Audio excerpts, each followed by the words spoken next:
right, I'd like to start out by saying Barakateh Hawa, Ba'ashem Yahushai, Ba'ashem Rakha Kodash. Welcome to another live lesson. All right, I'd like to start out by saying The name of this one is As Turkey and U.S. Alliances Crumble, Turkey and Russia Alliance is Strengthened. And this is a lesson based off of an article that a brother from the main camp in New York sent me. He actually did a video on this, and Lord's will I can go back and check his video out. After I watch this, after, we do this lesson, and Lord's will, it'll be edifying. This is important because this is dealing with biblical prophecy. This situation, there's certain key players on the earth geopolitically that play a big part in end time prophecy, and this is what we're dealing with, end time prophecies. So without further ado, what we're going to do is just read some of this article, get some of the key points in here. I believe I put the description in the description box. Matter of fact, yep, I did. I put the article in the description box, so if brothers want more information on it, you can get it. But like I said, there's certain key players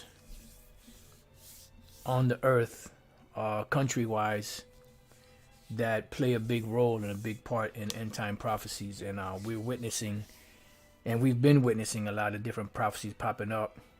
Different alliances either breaking or coming together. Different countries, some being strengthened economically, some being weakened economically, and all this stuff that we see playing out, like I said, it's prophecies coming to pass, ushering in the end of this man's world. And this is what the disciples, which later became apostles, asked the Lord, when shall these things be, and when shall be the sign of that coming and of the end of the world?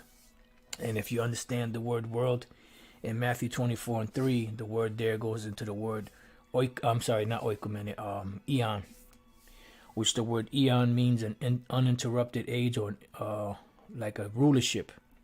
And the rulership that is, because you have many different eons, but the main eons that we're dealing with, because you have eons up in the heavens, with different star constellations and so on and so forth, but you also have eons as far as different rulerships that are played out on the earth. When we read Daniel the 7th chapter gives us a blow by blow of the major empires that would be ruling on the earth prior to the ending of this particular age of the beast, or the heathen kingdom worshiping or ruling on the planet earth, and the ushering in of Yahushai's kingdom / Yasha Allah's kingdom. All right, so without further ado, this was posted today. It says, "Call me, U.S. Turkey reset faces long list of hurdles." All right, so let's get into it. This is Endrigan. This is Biden. Ankara, Turkey. Associated Press. Turkish President Recep Tayyip Erdogan has toned down his anti-Western and anti-U.S. rhetoric in an apparent effort to reset the rocky relationship with his NATO allies. But so far, he's been met by silence from U.S. President Joe Biden. All right, now keep in mind, let's get a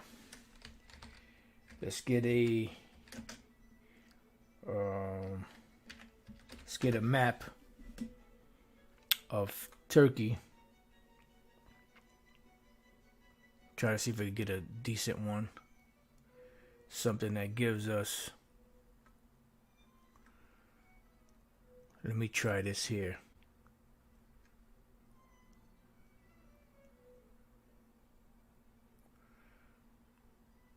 Okay, I guess we could use this one. Let's bring this over here. Here we have Turkey right there. You see Ankara, which is I guess that's the new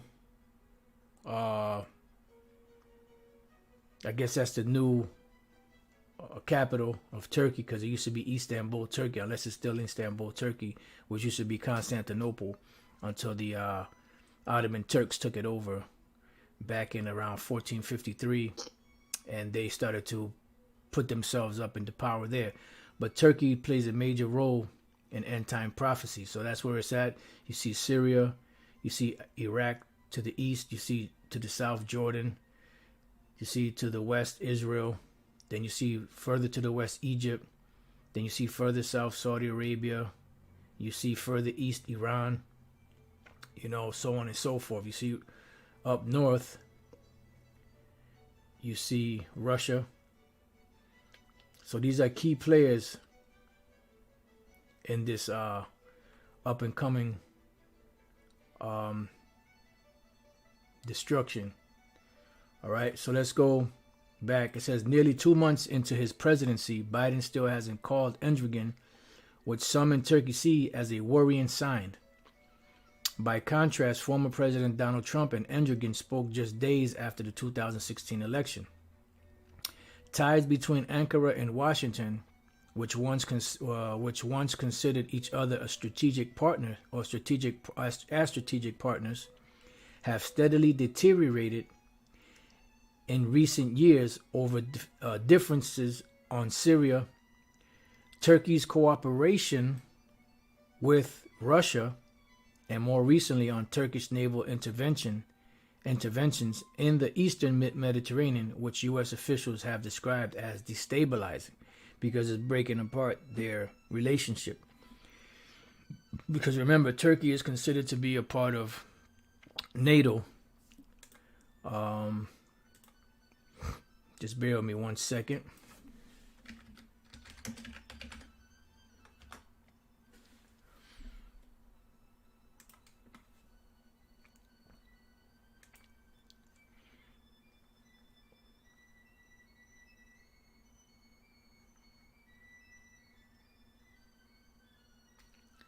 As we can see here,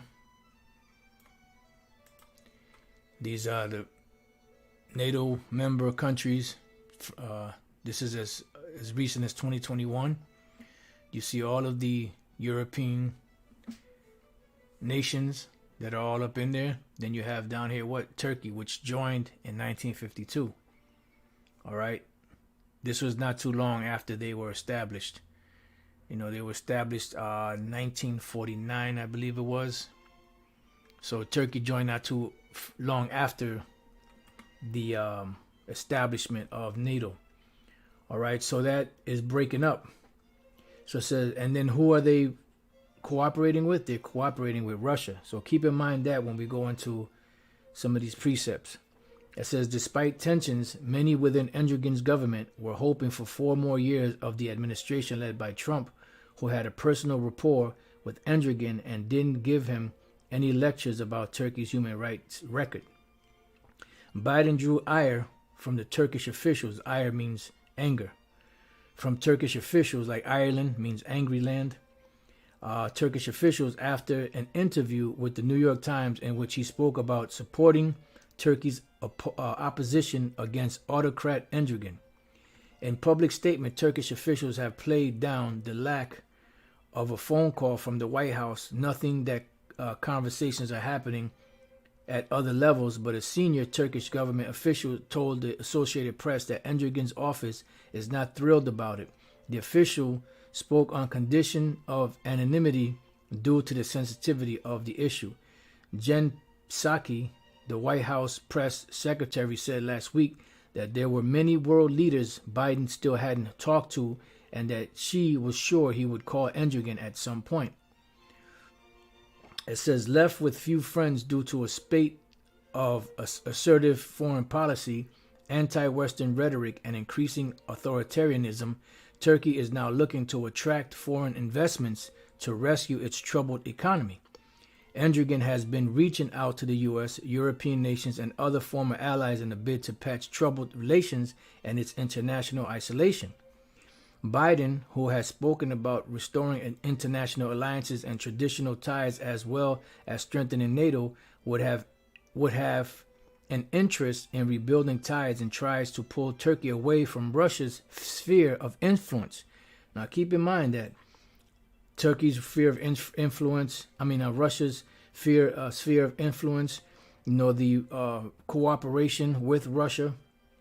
It says, but analysts say it's going to be very difficult to reset the relationship given the range of issues where the two countries don't see eye to eye, including Turkey's decision to acquire the advanced Russian S-400 anti-craft system, which Washington says poses a threat to NATO and to the U.S.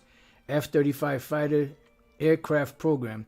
Washington kicked Turkey out of the F-35 production program and last year imposed sanctions on senior Turkish defense industry officials as well as bans on military export licenses. And see, this is the audacity of America.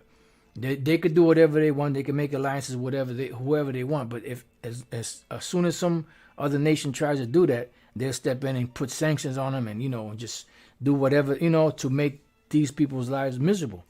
Which shows you how this place is the one that rules over all the nations of the earth. Matter of fact, let's get that. Let's start off with that. Revelation 17 and 18. And the woman which thou sawest is that great city which is America, Babylon the Great, which reigneth over the kings of the earth. Because remember, America is a part of NATO, right? Let's get the NATO member nations.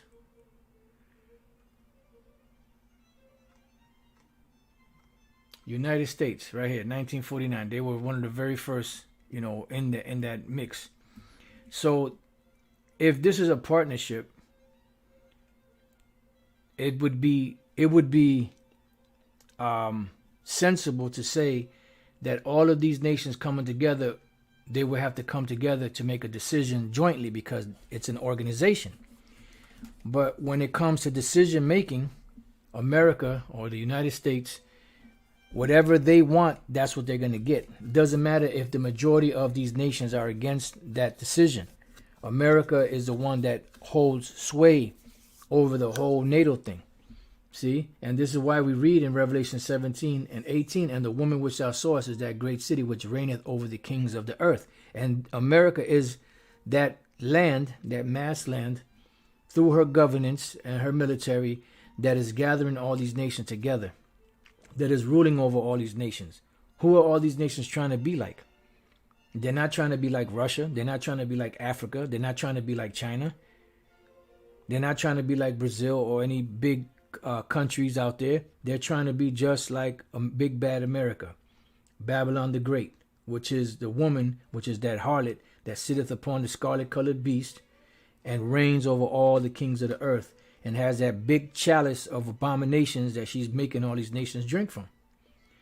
All right. So it goes on to say, Turkey argues that Russian system, which cost the country $2.5 billion, is not a threat to NATO alliance, and it has repeatedly called for dialogue to resolve the issue. Washington insists that sanctions cannot be lifted as long as the Russian system remains on Turkish soil. So this is causing a controversy between a member of NATO, Turkey, and America, and the other allies, or so-called European allies. It says, during a Senate hearing before the confirmation, as U.S. Secretary of State Anthony Blinken described Turkey as a so-called strategic partner and called it unacceptable for Turkey to be in line with one of our biggest strategic competitors in Russia. Yeah, but you put sanctions on them. You're making shit hard for them. Their economy is failing, so they got to make moves to protect their interests and their people. And you can read the rest. That was just some of the main points. But one really major one that stuck out, which the brother sent to me, was this one here. It says, ties between Ankara and Washington, which once considered each other as strategic partners, have steadily deteriorated in recent years over differences on Syria, Turkey's cooperation with Russia, and more recently on Turkish naval interventions in the Eastern Mediterranean, which U.S. officials have described as destabilizing, because Turkey is a member of NATO, and so is America, so they're supposed to be allies. So let's go from there. Let's go to Ezekiel 38:1. And the word of the Lord came unto me, saying, Son of man, set thy face against Gog, the land of Magog. Now Gog and the land of Magog is up here. You can see this is the Black Sea, the Caspian Sea.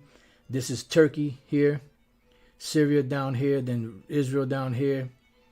All right. So between the Caspian and the Black Sea in this area, you have the Caucasus Mountains, which was known as Georgia, Russia at one time. Now it's known as Georgia. And you can see here on the map, Magog. Okay. And this is the region where Magog is located. Now, Magog in ancient times was one of the sons of Japhet. When you go to Genesis, the 10th chapter, around the first, second verse, around there.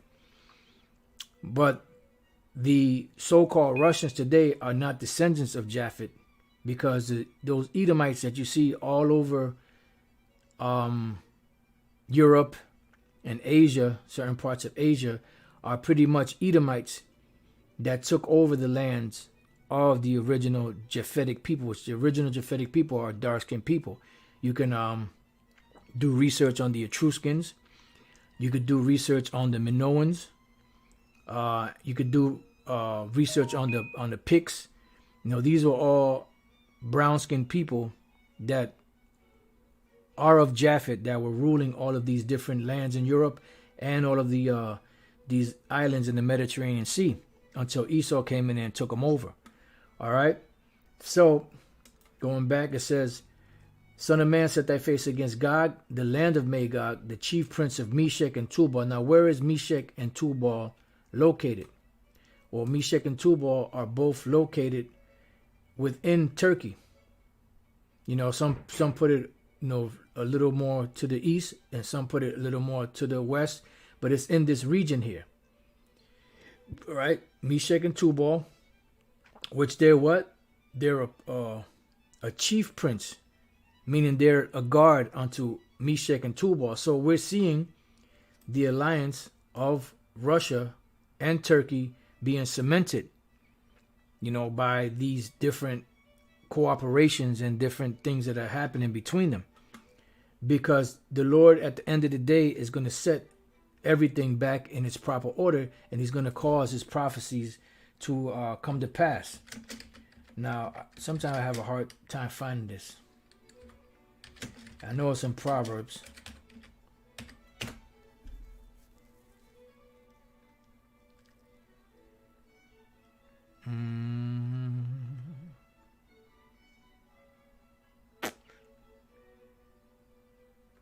Okay.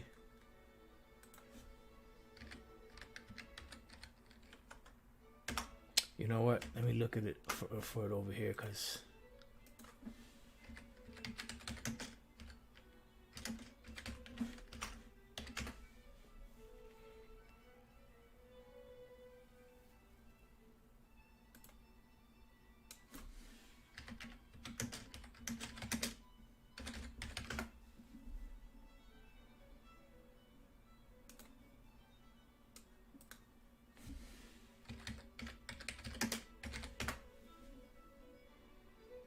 here we go. Proverbs 21:1. The king's heart is in the hand of the Lord, Yahweh Bashem El Shai, as the rivers of water.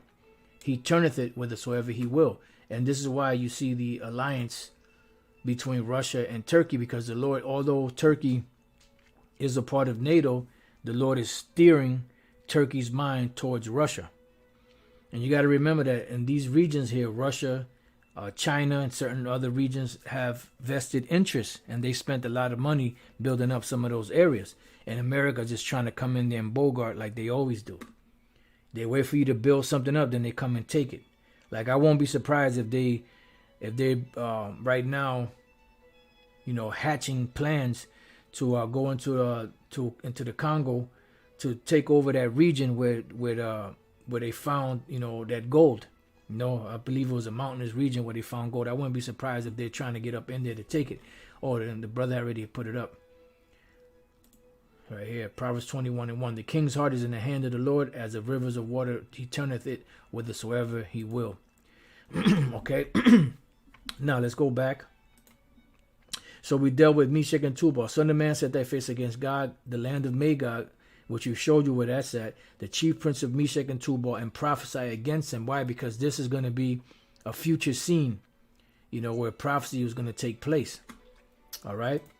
It says, and say, thus saith the Lord power, behold, I am against thee, O Gog, the chief prince of Meshach and Tubal, because the Lord is against these nations. And this is why he set up the prophet Jeremiah and other prophets to prophesy against these nations. Jeremiah 1 and 5. Before I formed thee in the belly, I knew thee. And before thou camest forth out of the womb, I sanctified thee, and I ordained thee a prophet unto the nations. So what are we supposed to do? Prophesy against these nations and tell them what their future is. Yahushua told the disciples, which later became apostles, that they would go through this.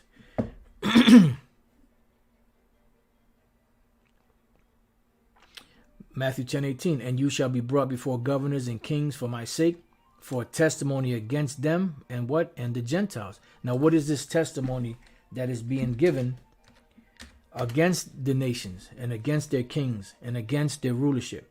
Jeremiah 28:8. The prophets that have been before me and before thee of old prophesied, both against many countries and against great kingdoms, of war and of evil and of pestilence. Yahushua ran it down in Matthew the 24th chapter. What would be going down in these last times to usher in the end of Esau's world and to establish his kingdom. And these, international banking families, that hold sway over the world, the Rothschilds, Rockefeller, so on and so forth, the rest of them, they know what's going on. They know that the scriptures are true. They know that these things are coming to pass. They see them happening. But in their mind, they think they're going to win.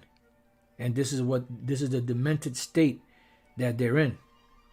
All right, so going back to Ezekiel 38:4. Now Gog and Magog is a representation of what? Of Russia. Okay, that's a representation of Russia. You see Magog up here. And this is, in the region of Russia. Because Russia at the time, as Elder Pastor had been bringing out, was no man's land. You had barbarian tribes up there, but there was really no settlements, like they have today. They had, their little villages and stuff like that, but they really weren't settled like they are in today's time, because it was pretty much a no man's land. And a lot of those Germanic tribes, they were wanderers. They would move from place to place. All right, so going back, it says, and I will turn thee back. Now, what does the Lord mean when he's going to turn Gog and Magog back and put hooks into their jaws? Meaning it's going to turn them back to a former state that they were in. And that former state that they were in was a Soviet mentality. That Iron Curtain mentality. So the Lord is going to turn them back to those ways. Because right now, as we speak, they have the world believing that America and Russia are enemies, but they're working hand in hand on these plans, of this new world order and these different alliances around the world. But there's going to come a point where something's going to happen where the Lord is going to break that alliance apart. And I will bring thee forth in all thine army. All right. So the Lord's going to bring forth the Russians out of that region with all their armies. Now, the part about all their armies, let's read Ezekiel 39:1. Therefore, thou son of man, prophesy against Gog and say, thus saith the Lord power, behold, I am against thee, O Gog, the chief prince of Meshach and Tubal. And I will turn thee back and leave but the sixth part of thee. Now, what does it mean? Leave but the sixth part of thee? Meaning, the Lord is going to break the Russian military into 6 parts. 1 part is going to stay in the homeland, and 5 parts of their military is going to be sent out into the so-called Middle East region to do this battle. Because remember, what we're looking at are the beginning stages of what they call Armageddon. The scriptures call Armageddon, Harmageddon, which is the mountain of the troops. And all of these troops are being amassed in those different areas. And there's a reason for that. Prophecy. And I will turn thee back and leave but the 6th part of thee, and will cause thee to come up from the north parts, that's where they're coming from the north parts, which is up here, right? It says, and will bring thee upon the mountains of Israel, because the Russians, along with the Russians' allies, China, and other, and even the allies of America, the so-called European nation allies, are going to shoot missiles upon this place to fulfill prophecy. Prophecy, prophecy, prophecy. So it says, and I will, back in Ezekiel 38:4, and I will turn thee back and put hooks into thy jaws, and I will bring thee forth in all thine army, horses and horsemen. So you see horses and horsemen, which is a representation of their military weapons and their military men. So right now we're seeing a union between Turkey and Russia, which is one of the allies that is spoken of that would be joined with Gog or Russia in the last days. All of them clothed with all sorts of armor. And what are they mainly doing? They're mainly pushing, their instruments of war or their weapons, and they're giving them to Turkey in an alliance. You see? See right here. Including Turkey's decision to acquire advanced Russian S-4. It didn't say Chinese, even though I'm sure they have alliances with China. It didn't say American. It didn't say anything else. It said Russian S-400 anti-craft system, which goes hand in hand with prophecy. It says, even a great company with bucklers and shields, all of them handling swords. So that's the military. All right. Then you have Persia. Now, let's see if Persia appears on the map here. All right. See, some of these maps are a little funky. Let me see something. Just bear with me 1 second.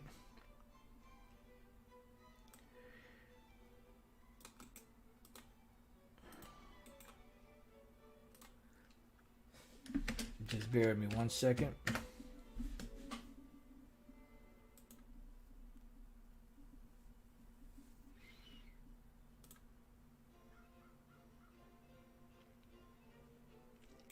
Let me see what this one's all about.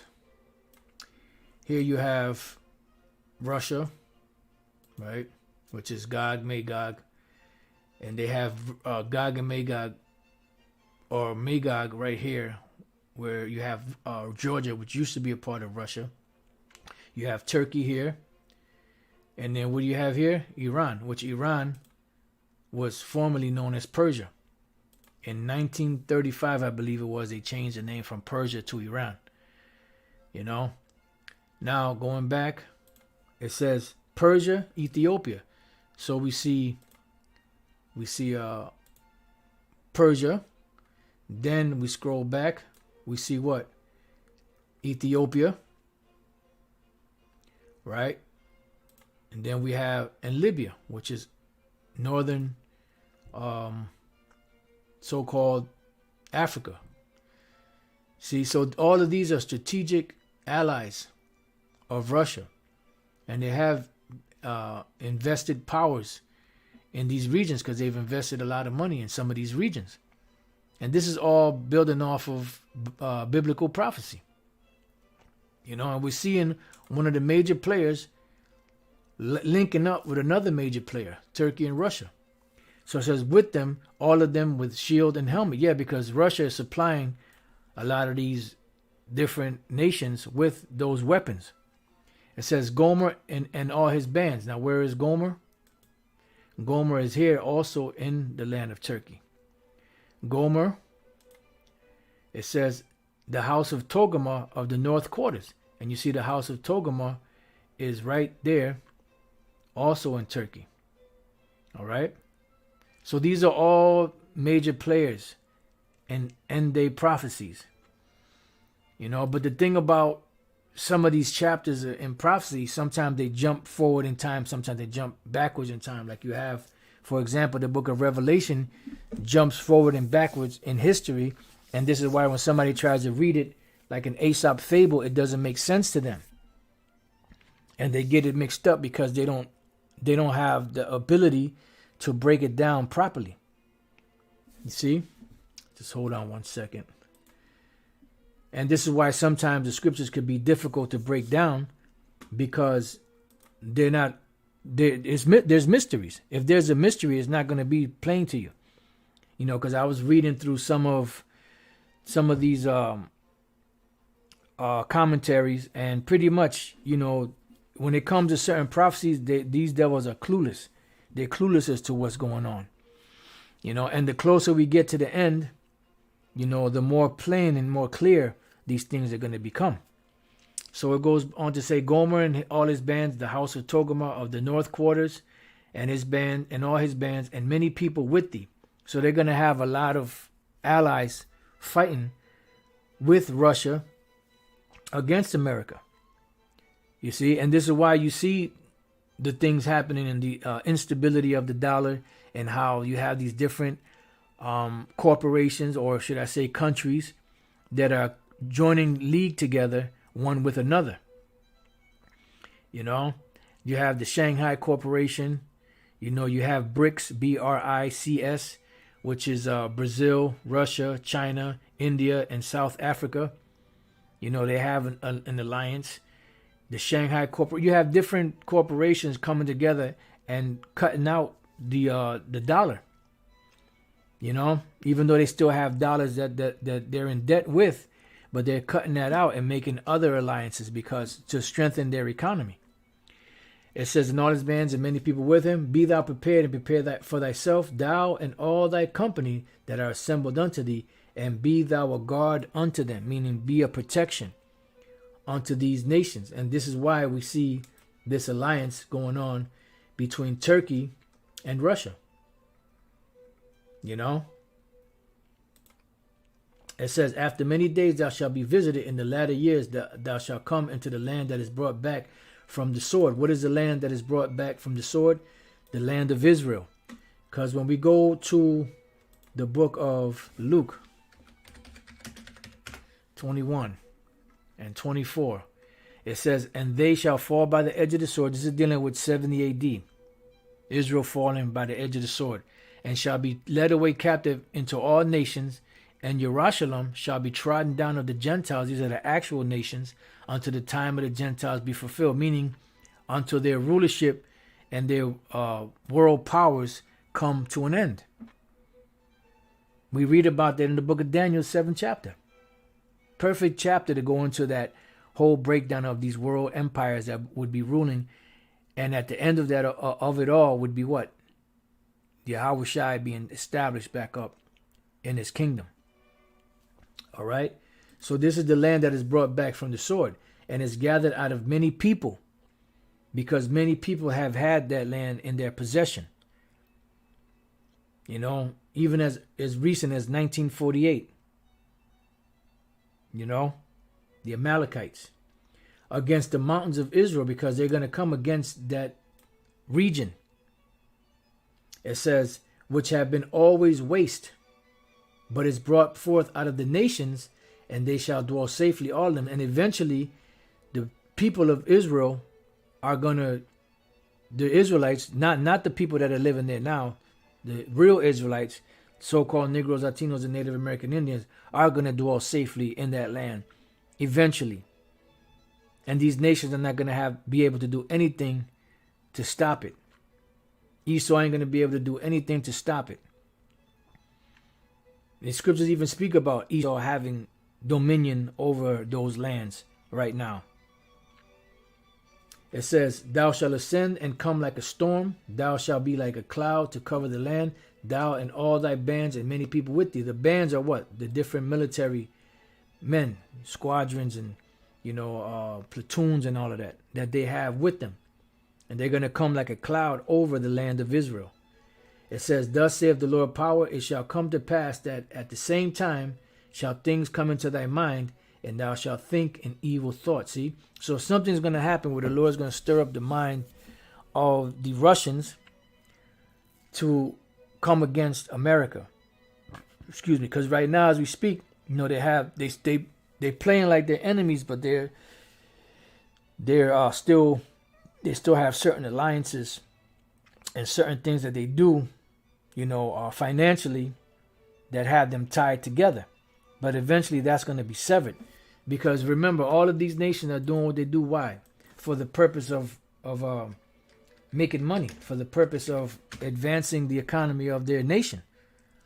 But there's going to come a point where that's not going to be enough, because the Lord said that an evil thought is going to come into the minds of Gog, which are the so-called Russians today. All right, so let's go to the book of Isaiah 13 and 17. Babylon will fall to the Medes. Now, this ain't talking about ancient Babylon. This is talking about modern day Babylon. Because ancient Babylon did not fall to the Medes by war. It fell to the Medes by just a straight up takeover. Darius the Mede just straight up took over that region. As a matter of fact, let me make a note of that, because my brother had asked me a question. I just remembered.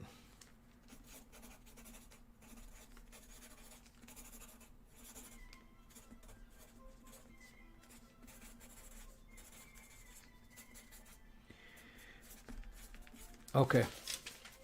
Now, going back, it says, behold, I will stir up the Medes against him. Against who? Against Babylon the Great, America, which shall not regard silver, and as for gold, they shall not delight in it. Why? Because the Lord is going to put something into their mind to where they're going to go. It's going to be beyond money.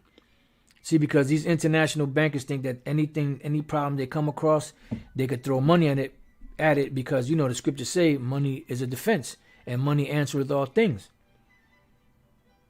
But what's happening, or what's going to happen, is that the Lord is going to fulfill his prophecy. So he's going to harden the heart of these Russians and certain other nations, and even your own allies, to come against you. Their bows also shall dash the young men to pieces, which is dealing with the nuclear missiles. And they shall have no pity on the fruit of the womb. Their eyes shall not spare children. Yeah, because the missiles do not have any emotions. And the Lord said that his spirit is going to be inside of those missiles. His presence is going to be in those missiles, which means he's going to direct them in whichever direction he wants them to go. And Babylon, the glory of kingdoms, and the beauty of the Chaldees' excellency, shall be as when the Most High overthrew Sodom and Gomorrah. How did the Lord overthrow Sodom and Gomorrah? By thermonuclear destruction. A great conflagration that was created in the heavens and pelted down upon those 5 cities of those homosexuals, lesbians, freaks, zoophiles, pedophiles, so on and so forth, necrophiliacs. It shall never be inhabited, neither shall it be dwelt in from generation to generation, because once this place is burnt up, it's never going to be inhabited again. Neither shall the Arabian pitch tent there, because these Ishmaelites that come to this country, they're not going to be able to set up shop here. Neither shall the shepherds make their fold there. Yeah, because this is where they set up shop. You see everywhere you go, they either selling camel meat on the corner somewhere, or they got control over a liquor store, or they got control over a bodega somewhere, or wherever they go, whether you go to Cali or Chicago or Florida or wherever. They're all over the place. So they're not going to be able to set up shop here anymore. So going back, Ezekiel 38:10, thus saith the Lord power, it shall also come to pass that at the same time shall things come into thy mind, and thou shalt think in evil thoughts. So the Lord is going to turn them around. As it says in the 4th verse, you put hooks in their jaws and turn them around. So something is going to happen to where it's going to cause that friction. And thou shalt say, I will go up to the land of unwalled villages. What is the land of unwalled villages? This is America. Now, why is it known as a land of unwalled villages? Well, because in ancient times, you had villages, you had towns, you had cities that would build walls. Like you had Jericho. Jericho had walls built around it. And those walls were meant to keep the enemy out. But America doesn't have that. America's borders are open. They can't put a hedge around themselves. They can't put walls around themselves. So they're open.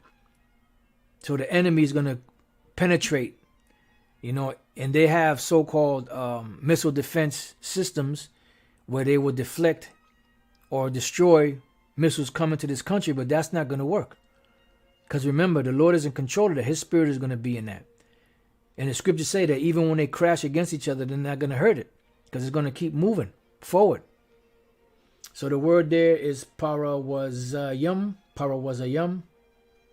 which is open region, hamlet, unwalled village, open country. So they're open. You know, they're not prepared for war. And although, like mentioned Jericho, they were prepared for war, but what happened? The Lord caused those walls to fall down flat because it was time for them to be destroyed. So America does not have that defense. They're not barricaded. Okay? It says, and thou shalt say, I will go up to the land of unwalled villages. I will go to them that are at rest, that dwell safely, all of them dwelling without walls, and having neither bars nor gates, to take a spoil and to take a prey, to turn thine hand upon the desolate places that are now inhabited. See? And upon the people that are gathered out of the nations, because America is known as what? The great melting pot. It says, which have gotten cattle and goods that dwell in the midst of the land. So the Lord is going to cause something to happen to cause a chain reaction. You know, with the Russians, with Turkey, with Iran, which is Persia. Let's get some of the players. You know, with Libya, with Ethiopia, with Gomer, Togarmah, Meshech, Tubal, which are all part of Turkey. So something's going to go down. And this is what we're waiting for. Waiting for things to move into the next phase. Take it to the next phase. So let's read Jeremiah. Matter of fact, before we read this, let's go to the book of Revelation. Chapter 20. I think we'll close out here, because the point is pretty much made. Revelation 20 verse 7. It says, Satan freed, doomed. And it cross-references what? Ezekiel 38 and 39. Because they know that those play a key role. Some certain parts of Ezekiel 38, most of it is going to take place in the future, which we're in the time now. And Satan freed, meaning Esau being freed from his prison sentence of that 1,000 years when Jake was ruling all throughout Europe. And that history is hidden from the masses of the people to keep that white supremacy thing alive, that all the kings of Europe were so-called white men, and they're dominant, and they're so-called people of color, never had any thriving civilizations, which is all bullshit. And then doomed because they're going to be destroyed. Satan, the actual spiritual demon Satan, is a son of the Most High. He's doing the bidding of the Most High. He's sitting on the left-hand side of the Most High. He's not going to be destroyed. The Lord created him to be the wicked. The Lord created him to do the things that he does. It says, Revelation 27, and when 1,000 years are expired, that's going into the 1,000 years where Esau was locked up, meaning that they had a dark cloud over them, that no matter what they did, they weren't able to advance. They weren't able to deceive. Satan shall be loosed out of his prison. That dark cloud was removed, and they were let loose. All right? And shall go out to deceive the nations which are in the four quarters of the earth. So the very first thing they did was went out into the nations and started deceiving the whole world. You could read Revelation 13 on that. You could read 2 Thessalonians, the 2nd chapter on that. And many others. Job 9:24. Where they went throughout the whole world and deceived the whole world. Gog and Magog. So here we see the major players again of Ezekiel 38 and 39 being mentioned again in the book of Revelation for end time prophecies. To gather them together to battle, the number of whom is as the sand of the sea. Because there's going to be a lot of armies, because they're going to have a lot of allies with them. And remember, Armageddon, mountain of the troops. It says, and they went up upon the breadth of the earth. And what is the breadth of the earth? Over there in the Middle East, the land of Israel, and compassed the camp of the saints. What is the camp of the saints? It's not talking about the saints themselves. It's talking about the camp of the saints, which is talking about the land of Israel. And the beloved city, which is what? Jerusalem. And fire came down from the Most High out of heaven and devoured them. Yeah, because you have the missiles and you have the lasers from the chariots. And they're going to do a number in that area, in that region. And a lot of those different military men and women that you see out there are going to be put to death. Because the Lord promised those birds a feast. Let's not forget. And they're waiting for that feast. Then after that, the very first job of the international banking families and these top rulers of the nations is going to be to go around and some of them are going to have picket signs to put in place where there's dead bodies, and the next crop of slaves is going to come through and dig into the earth and bury those decomposing bodies. So that's going to be their very first job. And the scriptures say in Ezekiel 39 there's going to be continual employment. So dig it. All right. Now, let's go back. Let me see. Oh, we read that. So pretty much, I mean, that's the main point. You know, the main point of this is call me U.S.-Turkey reset faces long list of hurdles. And one of the main hurdles that they have is what? Ties between Ankara and Washington, which once considered each other as strategic partners, have steadily deteriorated in recent years over differences on Syria, Turkey's cooperation with Russia, and more recently on Turkish naval interventions in the eastern Mediterranean, which U.S. officials have described as destabilizing, because Turkey is a part of NATO and so is America. And we read the major players here. Ezekiel 38:5, Persia, Ethiopia, and Libya with them, all of them with shield and helmet. Gomer and all his bands, the house of Togarmah of the north quarters, and all his bands, and many people with thee. All right, so all of these major players are being guarded by Russia. Okay, they have vested interest in these places, and they spent a lot of money to set up these places, and they know what the deal is because. Matter of fact, let's go real quick to Revelation 9. Because this is a key. See, those areas there are very key in the last days of prophecy. Just bear with me 1 second.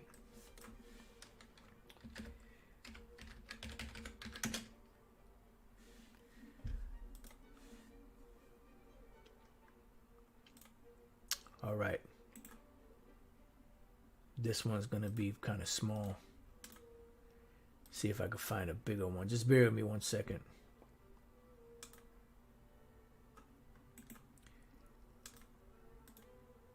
All right, this one ain't that big, but you have here Turkey, Syria, Iraq, Iran, Persian Gulf. You have here the Euphrates and the Tigris River. The Euphrates River plays a major key in end time prophecies, and that's heavy. That these devils and chains a lot of names of different nations around the world, the lands, water, but the Lord made them keep this river called the Euphrates River, stayed being called that as it was called when it was first created. Tell me that ain't power. Revelation chapter 9, verse 13. And the sixth angel sounded, and I heard a voice from the four horns of the golden altar which is before the Most High, saying to the sixth angel which had the trumpet. Matter of fact, something else came to mind. Let me get that.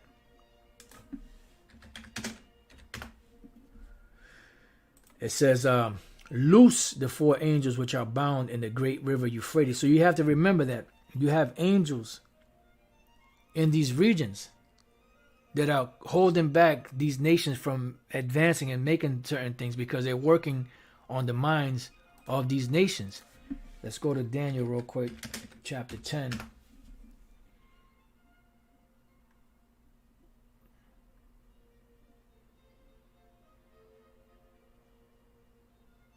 Right. Daniel 10 and 12. Then said he unto me, fear not, Daniel. This is the angel speaking to Daniel. For from the first day that thou didst set thine heart to understand and to chasten thyself before thy power, thy words were heard, and I am come for thy words. But the prince of the kingdom of Persia withstood me 1 days. So they were working on the mind. Yahushua was working on the mind of this king.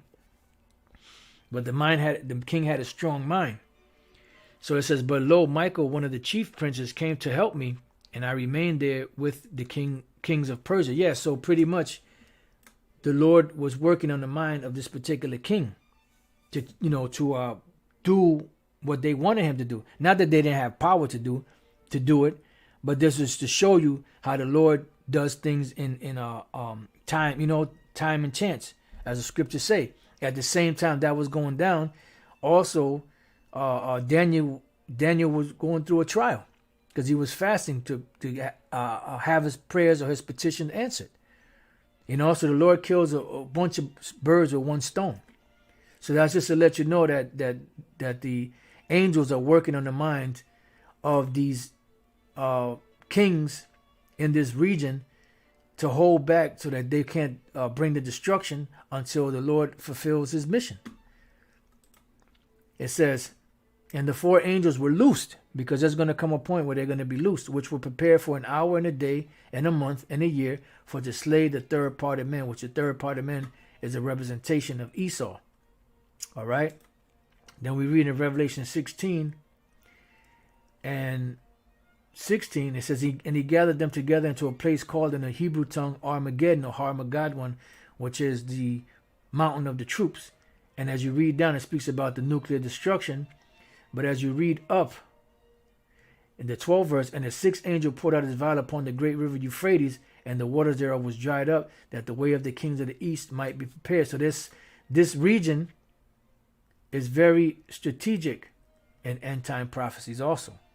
So we have to keep our eyes out on the Euphrates River also, as well as these major players with Russia, coming against America. All right, so pretty much I think that's a pretty good spot to end it. I pray that you brothers have been edified. Until the next time I say shalom. And the water for all the comments, and should I say the water for all the scriptures, but Tilaki, I didn't get a chance to read any of them, but I, kind of was locked in to what I was locked into. So with that, I pray that you brothers have been edified. Until the next time I say shalom.